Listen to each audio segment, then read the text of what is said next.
All right, we should be live now. What's going on, ladies and gentlemen, boys and girls? Hopefully your day is off to a splendid start. Hopefully you guys did well on NBA DFS last night. One of three lineups did really, really well. I could not believe how low owned Luka was. So I kind of put it down in the write-up that, like, I guess gun to head, I like Russell Westbrook as my big money player over Kawhi Leonard and Luka Doncic, but I wanted to switch up and use a little bit all three of them. Luka was amazing from a DFS perspective, but the shocker to me was like under 10% owned. So I wish I had known that. I know DFS is all, hindsight is 2020. But man, I wish I had known that. I would have gone a lot harder on Luka last night, who was fantastic. So hopefully a couple of you guys out there were able to take advantage of that. Hopefully at least one of you guys listening won some big money last night, and I can wish you congratulations. If you didn't, we got a brand new slate today. Let's get after it, and hopefully somebody takes down a monster GPP win tonight and gets that money. Click the thumbs up button if you don't mind, guys. Website memberships available at the link below, guys. Weekly memberships only $15, and monthly memberships get you both sports as well. So either of these memberships are available for both sports that are applicable right now, baseball and basketball. You get the videos, you get the write-up, you get everything at the end of the day. Let's start talking about where we are going to head today for tonight's smaller two-game slate. Let's talk about Chris Paul of the Phoenix Suns right here, only 6,500. I got him as a cash game lock today. He's just way too cheap. So we used him the other day. Still like the play. It did not work out for a couple of reasons. One, he left. He got a little bit banged up later in the game. He's probable tonight. He wasn't on the court for the last 18 minutes or so. Wouldn't have been playing the fourth quarter anyways, as the Suns won by 198 points. I expect a closer game tonight. Not sure who wins this one, but either way, I like Paul just as much tonight, if not more. And a big part of that for me is going to be also Booker was awesome the other day. I'm a big Devin Booker fan, and that kind of game was the reason why. I don't expect Booker to play as well early tonight, and for the Suns to roll like this where Chris Paul just doesn't need to get involved. You got to assume that the Lakers role players have to play better tonight. One, you couldn't play worse, so just right there, you'd have to assume they play better. And this game is going to be a little bit more competitive, so they're going to need Chris Paul a little bit more. It's a big game for Paul, right? The West is wide open right now. So to get by the Lakers, you got the Clippers on the verge of losing. This could be Chris Paul's opportunity to at least get to a finals. We think we got a closer game tonight, and I think Chris Paul has to exert his dominance a little bit. So at 6,500, he's not 100% healthy, but he's really, really cheap. So I'm going to get him into my main lineup this evening.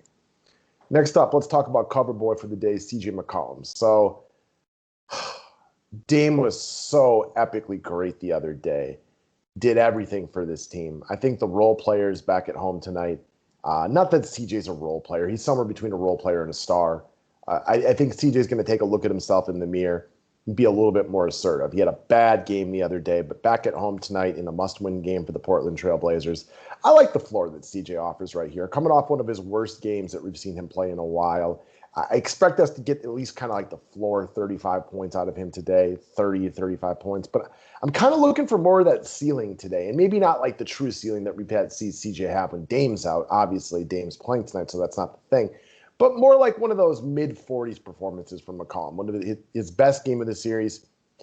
Dame's got to be a little bit tired today, walking around with those, carrying everybody on his shoulders the other day, still to lose that game. Look for the role players to be more assertive and more aggressive tonight, and that starts with CJ, who, again, somewhere between a star and a role player, as their second best guy. He's got to look himself in the mirror, be more assertive, have a better quality game right here as the Trailblazers look to extend this series to 7. I just think he's a solid ho-hum play for any format today.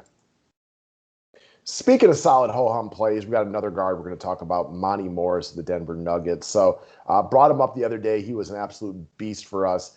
What we saw was they're starting to just have more faith in him. They got other guards around, but we got no Jamal Murray, as you all know. We still have no Will Barton. And, you got your Austin Rivers and your composites and whatnot, but they clearly trust Monte Morris, who has been, he's usually more solid than spectacular. I don't expect him to replicate the game that he had the other day, but another game of, 19 to 29 DK points where he's seeing more minutes.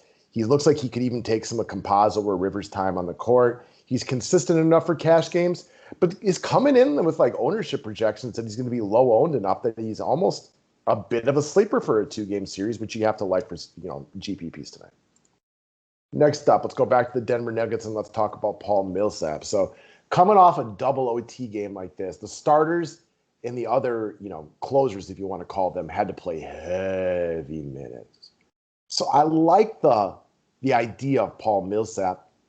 I don't know. Our concern with him is always the minutes, right? Like if Paul Millsap played 20 minutes tonight, I'd expect 20 to 25 DK points. He's still a decent DFS player.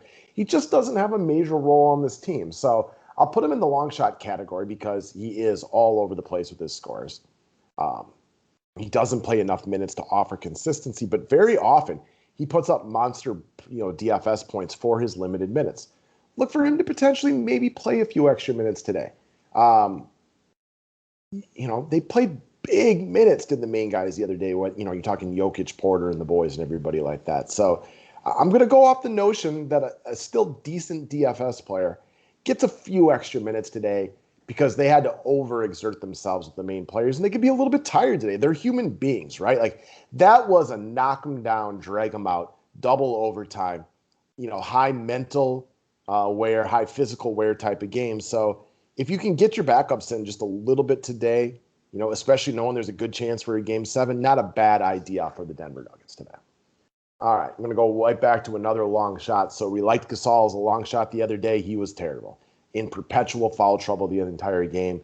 Guy, picked up a foul every 2 minutes. A couple of them were, not the greatest calls in the world, in my opinion, but they were called nonetheless.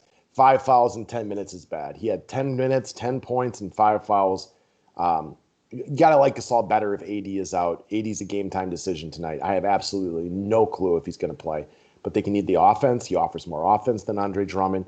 He looked to be part of the Lakers' plan the other day. He picked up his second foul in like 3 minutes. They had to remove him from the game. Picked up the third foul quickly after that, and then the fourth and fifth came right after that. He was in foul trouble the entire time he was out there, and that's not good for your DFS score. So Gasol's once again coming in at really low owned. They could move away from him, and if AD plays today, it's going to be harder to get him in there. But even if Davis plays today, he ain't 100%, guys. Groin injuries are rough. So you're going to get him at probably lower minutes, lower usage, lower ability to be an effective player. So Gasol would still be in play, but likely then at even lower ownership. So again, he's not the guy he once was. This is a former All-Star, former Defensive Player of the Year. He ain't that dude anymore. But he's still, a capable three-point shooter. And the Lakers need offense. And Andre Drummond's a better player right now than Marc Gasol, but he is an offensive black hole. Whereas Gasol can still, he can still sling it just a little bit, just shoot it just a little bit. So it's a low-owned, long shot play for a reason. But it only takes one low-owned long shot plays on a slate like this in order to, get yourself ahead of the pack on a day like this. So best of luck today, everybody. Go get that money. And we will see you for some night baseball here in just a little bit.